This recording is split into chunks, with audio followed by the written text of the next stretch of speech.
We're joined now by economist Enwegbara and legal practitioner Victor Opatola. Thank you, gentlemen, for joining us on Newsnight. Let's start with Odilim right from the studio. Odilim, 5 billion naira to each state. Speak to us about how this is going to be shared, and bearing in mind that state governors do not like repaying loans. Recall what happened in 2015 when former President Muhammadu Buhari had this kind of arrangement with state governors. I think you have said it all when you said that states actually don't like to repay loans because they don't have the money. It's, whether you like it or not, it's a grant, and they're going to end up as a grant.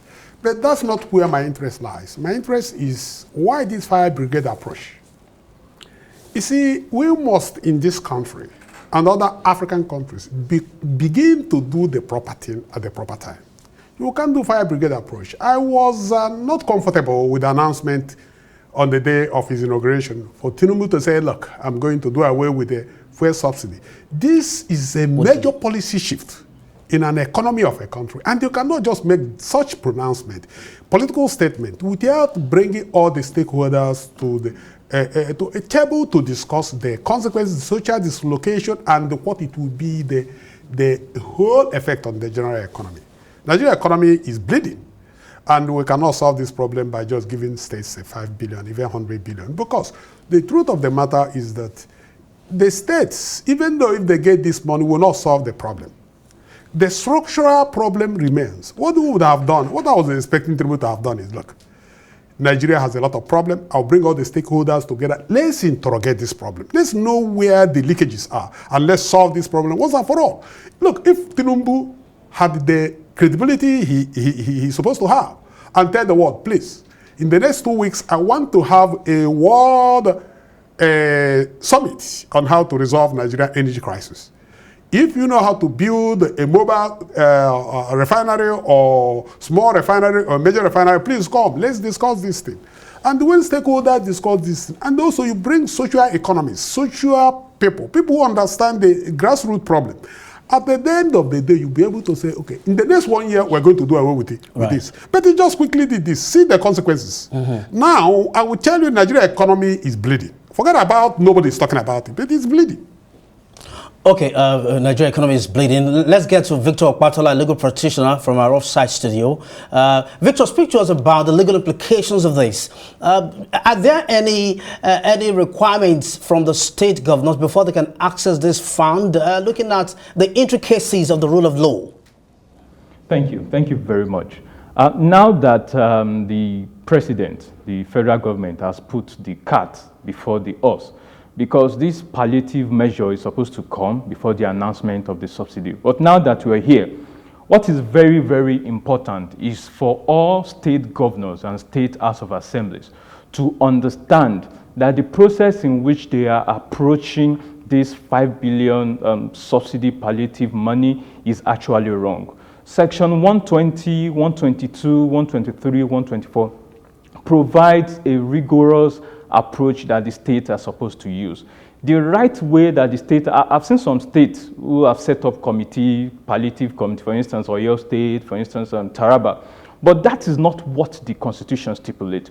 What the Constitution stipulates is that, particularly Section 120 of the Constitution, 1999 Constitution as amended, what Section 120 stipulates is any money that is received apart from money generated by state, any money at all that is received by the state must be, before it can be spent or touched or used for any purpose, must be appropriated through a law. So the right way and the right procedure that states are supposed to go about before touching this 5 billion naira is to ensure that all states in this country, all states of the Federation, enact a palliative relief fund law. This palliative relief fund law will establish a fund for the purpose of palliative in the state. It will establish a committee. This committee can be held accountable. It will state the rigorous way in which people can access this fund. It will state the protection of data of people, of beneficiaries of this fund. It will state the transportation palliative, maybe by voucher. It will state it. It will state how artisans or people that are not in the formal sector can access this fund. It will state particular ways in which the fund will be used for women who are most vulnerable. It will state ways in which data of beneficiaries can be protected. So in the long run, the state governor establishing committee is not the constitutional way to go about it.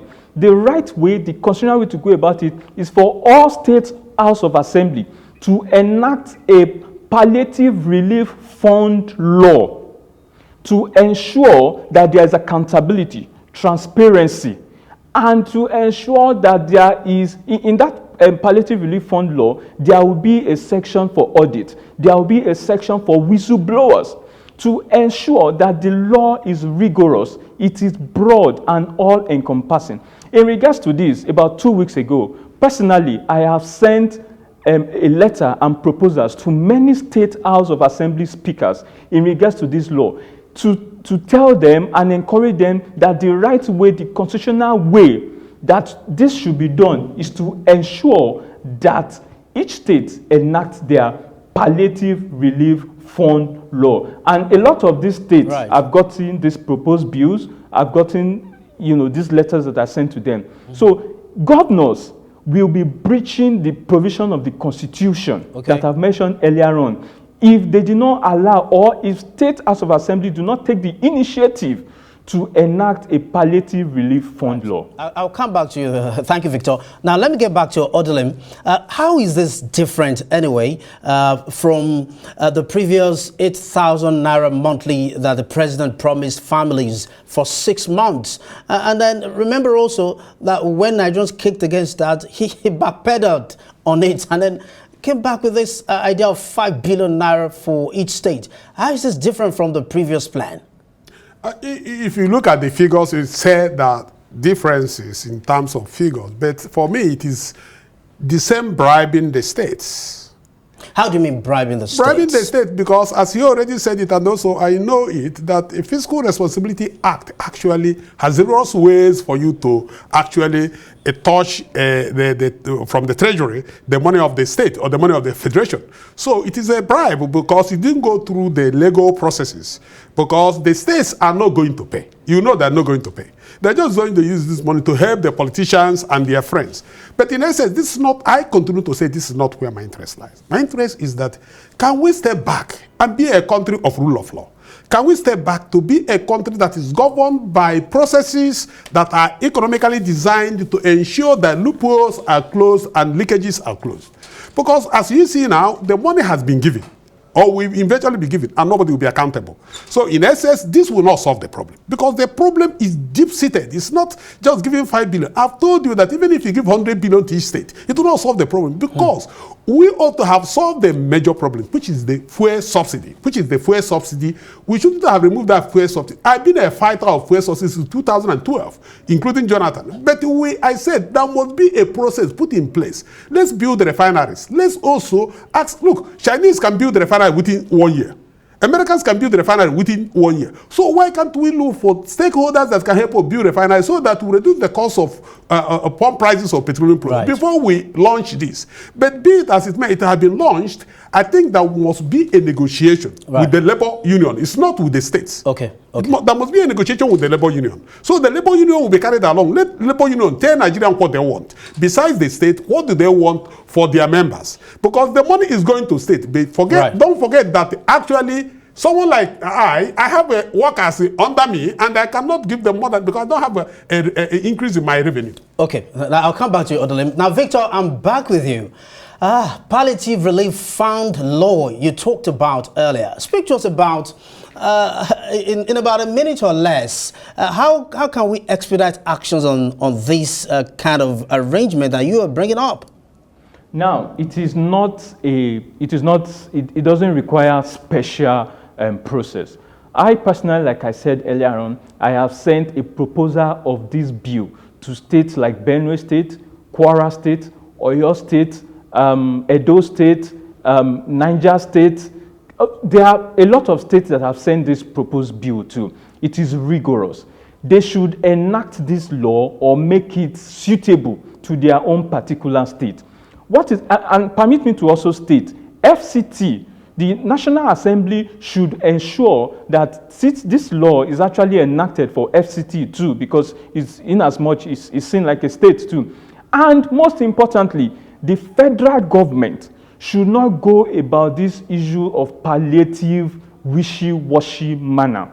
It should go about, the National Assembly, as the National Assembly for all the country, should by its own self enact a palliative relief fund act for the whole country. This will ensure that everything the federal government is doing is done according to the law. There's accountability, there's transparency, there's a procedure for everything that will be done. This is the constitutional way to go about it. And all the states too, including FCT, must enact this palliative fund relief law. This is the constitutional way. Everybody can check section 120, 122, right. 3 and 4 thereabout. Thank you very much indeed, gentlemen. Legal practitioner Victor Opatola, and of course, economist. Thank you very much. Odelim Enwegbara. Thank you very much, gentlemen, for joining us on Newsnight.